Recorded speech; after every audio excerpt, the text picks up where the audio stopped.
नमस्कार साथियों, आज की यह कहानी महाभारत से ली गई है। यदि आपको यह वीडियो अच्छी लगती है और कहानी प्रेरक लगती है तो वीडियो को लाइक करके चैनल को जरूर सब्सक्राइब करें। तो आज की इस कहानी का जो शीर्षक है वो है शब्दों का परिणाम। तो चलिए शुरू करते हैं आज की इस वीडियो को। 18 दिन के युद्ध ने द्रौपदी की उम्र को 80 वर्ष जैसा कर दिया था, शारीरिक रूप से भी और मानसिक रूप से भी। शहर में चारों तरफ विधवाओं का बाहुल्य था। पुरुष इक्का दुक्का ही दिखाई पड़ता था।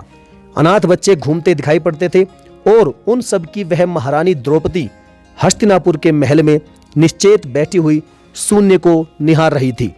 तभी श्री कृष्ण कक्ष में दाखिल होते हैं। द्रौपदी कृष्ण को देखते ही दौड़कर उनसे लिपट जाती है। कृष्ण उनके सिर को सहलाते रहते हैं और रोने देते हैं। थोड़ी देर में उसे खुद से अलग करके समीप के पलंग पर बैठा देते हैं। द्रौपदी कहती है, यह क्या हो गया सखा, ऐसा तो मैंने नहीं सोचा था। तब श्री कृष्ण कहते हैं कि नियति बहुत क्रूर होती है पांचाली, वह हमारे सोचने के अनुरूप नहीं चलती। वह हमारे कर्मों को परिणामों में बदल देती है। तुम प्रतिशोध लेना चाहती थी और तुम सफल हुई द्रौपदी। तुम्हारा प्रतिशोध पूरा हुआ।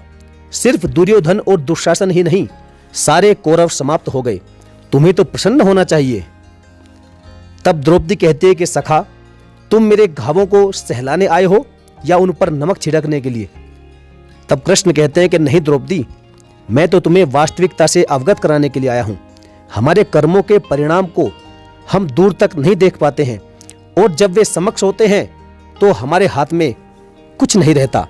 तब द्रौपदी कहती है, तो क्या इस युद्ध के लिए पूर्ण रूप से मैं ही उत्तरदायी हूं कृष्ण? कृष्ण कहते हैं कि नहीं द्रौपदी, तुम स्वयं को इतना महत्वपूर्ण मत समझो, लेकिन तुम अपने कर्मों में थोड़ी सी दूरदर्शिता रखती तो स्वयं इतना कष्ट कभी नहीं पाती। तब द्रौपदी कहती है कि मैं क्या कर सकती थी कृष्ण? तुम बहुत कुछ कर सकती थी, ऐसा कृष्ण कहते हैं। और फिर कहते हैं कि जब तुम्हारा स्वयंवर हुआ तब तुम कर्ण को अपमानित नहीं करती तो उसे प्रतियोगिता में भाग लेने का एक अवसर देती तो शायद परिणाम कुछ और होते। इसके बाद जब कुंती ने तुम्हें 5 पतियों की रानी या फिर पत्नी बनने का आदेश दिया तब तुम उसे स्वीकार नहीं करती तो भी परिणाम कुछ और होते। और उसके बाद तुमने अपने महल में दुर्योधन को अपमानित किया कि अंधों के पुत्र अंधे होते हैं। वह नहीं कहती तो तुम्हारा चीरहरण नहीं होता, तब भी शायद परिस्थितियां कुछ और होती।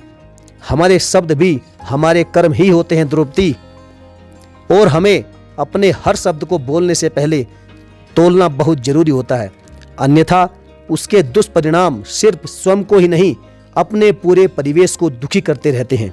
संसार में केवल मनुष्य ही एकमात्र ऐसा प्राणी है जिसका जहर उसके दांतों में नहीं है, शब्दों में है। इसलिए शब्दों का प्रयोग सोच समझकर करें। ऐसे शब्द का प्रयोग कीजिए जिससे किसी की भावना को ठेस ना पहुंचे, क्योंकि महाभारत हमारे अंदर ही छिपा हुआ है। सदैव प्रसन्न रहिए और मुस्कुराइए। किसी ने कहा है कि जो प्राप्त है वो पर्याप्त है, जिसका मन मस्त है उसके पास समस्त है। तो साथियों, यदि यह प्रेरक कहानी आपको पसंद आई हो तो वीडियो को लाइक करके अपने दोस्तों में शेयर भी करें। जय श्री कृष्णा, जय श्री राधे। हमारे चैनल को सब्सक्राइब करना बिल्कुल ना भूलें। धन्यवाद।